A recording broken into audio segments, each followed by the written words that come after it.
అందరికీ నమస్కారం. ఏంటంటే మహిళలకు ఫ్రీ బస్ ఇస్తున్నామని అంటున్నారు కదా. ఎవరు అడిగిండు ఫ్రీ బస్? మేము అడిగినామా? లేదు కదా.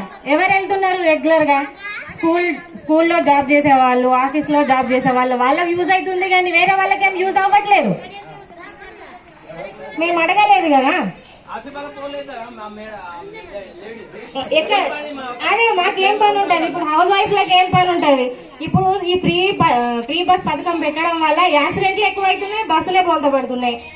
ఏమన్నంటే బస్సు ఎక్కితే చాలు మహిళలే తిడుతున్నారు. ఎవరు పెట్టమన్నారు, ఎవరు తిట్టమన్నారు? మేము పెట్టమని అనలేదు కదా. నిన్న నేను పోయినా, నేను ఒకవేళ ఫ్రీ బస్ లేకపోతే నేను వెళ్తే కదా డబ్బులు పెట్టుకొని. ఇంతకుముందు ఎప్పుడు జర్నీ చేయలేదా డబ్బులు పెట్టుకొని? చేసినాం కదా. ఇప్పుడు ఏమైనా కొత్తగా చేస్తున్నామా? ఆ జర్నీ చేయట్లేదు కదా.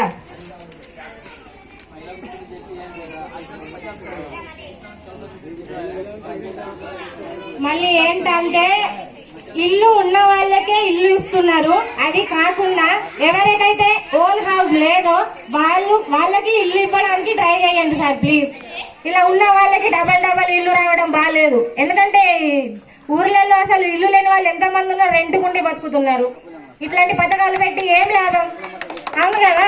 లేని వాళ్ళకే ఇవ్వాలి, ఉన్న వాళ్ళకి కాకుండా. అదొకటి చెయ్యండి.